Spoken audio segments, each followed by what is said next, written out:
Perihal Ruben nih Bang sama Sarwenda ini kan sudah memasuki sidang kedua tahap mediasi. Dan mediasi kemarin belum ada titik temu atau kesepakatan nih Bang. Nantinya bakal ada mediasi kedua tanggal 6 Agustus. Nah, di situ mungkin menurut Abang pandangan Abang seperti apa sih dalam mediasi pertama itu belum adanya kesepakatan. Ya, Nah, dari sisi Abang sendiri mungkin sebagai praktisi hukum melihatnya seperti apa Bang? jadi ini kan ada mediasi di dalam rangka sidang ya. Sebelum sidang pokok perkara itu memang ada mediasi antar para pihak. Nah, ini kan gugatannya kan gugatan permohonan asuh anak ya, pemindahan hak asuh anak dari yang diajukan oleh Ruben. Tentunya ketika masuk kepada posisi mediasi, ini penting ini, yaitu ada pengacara. Di sana ada pengacara, baik pengacaranya Ruben maupun pengacara Sarwenda. Gitu. Jadi harapannya sih kedua pengacara ini kemudian berusaha mendamaikan mereka daripada bersidang memperebutkan sesuatu yang kemudian bagi anak-anak ini nggak bagus. Terus terang bagi anak-anak ini nggak bagus, orang tua memperebutkan hak asuh anak, anak-anak sendiri akan melihatnya tidak bagus begitu. Jadi alangkah baiknya para pengacara ini mendamaikan antara Ruben dan Sarwenda dalam tingkat mediasi, selesai persoalannya, selesai perkaranya, mereka kemudian berdamai dan asuh mengasuh anak itu disepakati bersama oleh mereka. Jadi ini perlu tegang rasa baik dari Ruben Onsu maupun dari Sarwenda ya. Begitu. Ruben Onsu juga nggak boleh keras juga, Sarwenda juga nggak boleh keras begitu. Jadi biar terjadi kompromi kesepakatan begitu. Nanti kan ada para pihak pengacara yang kemudian memantau atau mengontrol ini ke depannya bagaimana. Tapi kalau ini dipaksakan sampai sidang, rebut-rebutan, rasanya baik Sarwenda maupun Ruben Onsu akan begitu keras untuk membela kepentingan anaknya masing-masing kan gitu. Jadi ini anak-anaknya anaknya mereka gitu. Tapi apa yang akan dilakukan Sarwenda? Dia tentunya akan mempertahankan hak asuh anak. Apa yang diperjuangkan Ruben? Dia akan memperjuangkan hak asuh anak juga.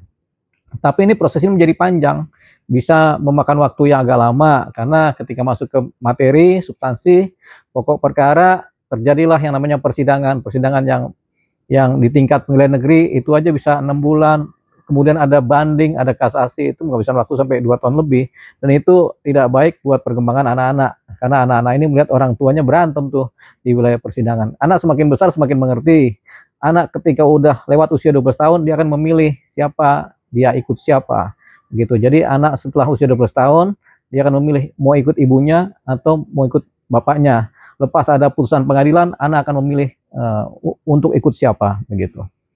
Berarti menurut Abang ini bisa mediasi kedua mungkin harapan Abang bisa diselesaikan jangan jauh ke pokok perkara. Berarti itu Abang mungkin berharap. Iya, memang kesepakatan para pihak ini, baik si Sarwenda maupun Ruben Onsu sendiri, maupun pengacara masing-masing. Jadi yang paling penting pengacara masing-masing karena mereka lebih mengerti kan.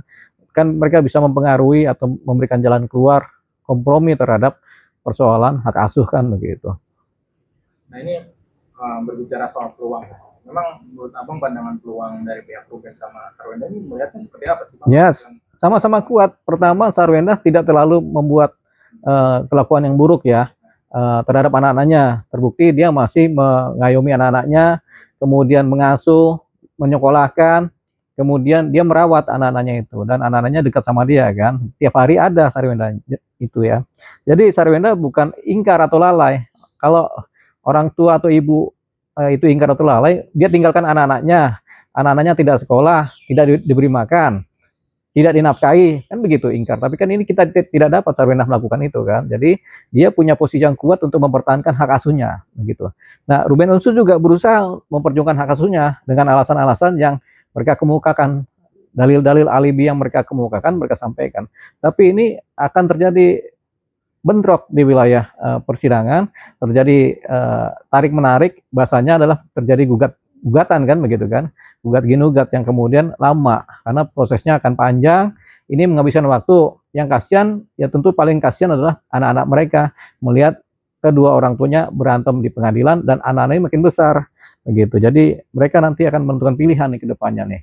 Setelah putus pun misalnya sampai tidak terjadi perdamaian, sampai tidak terjadi putusan yang inkrah sampai di tingkat kasasi, ini butuh waktu 2 sampai 3 tahun dari sekarang. Nah, anak-anak ini kan usianya akan melewati usia 12 tahun dan anak-anak nanti akan melihat dia akan milih siapa, apakah milih bapaknya, apakah milih ibunya. nanti akan kelihatan di situ. Nah, putusan pengadilan yang inkrah setelah setahun atau 2 tahun ke depan malah tidak bermakna buat anak-anak tersebut karena anak-anak sudah bisa memilih gitu. Jadi walaupun misalnya putus dimenangkan oleh Ruben hak asuh anak, tapi itu setelah putus setelah 1,5 tahun atau 2 tahun kemudian ada anak yang sudah usia 12 tahun lewat, dia sudah bisa memilih mau ikut Ruben kah atau malah mau ikut ibunya. Berarti bisa bilang nanti hakim akan melihat terkait siapa yang memiliki bukti kuat ya Bang. Nanti terkait keputusan kalau misalkan nanti memang mediasi nggak ada. Iya, makanya hakim akan melihat secara bijak sebaiknya anak ini kepada siapa. Tapi sampai pada titik putusan hakim pun kalau ada banding atau ada kasasi ini baru selesai di tingkat perlu waktu lagi gitu. Selama waktu itu ya anak tetap berada di wilayah lingkungannya Sarwendah gitu.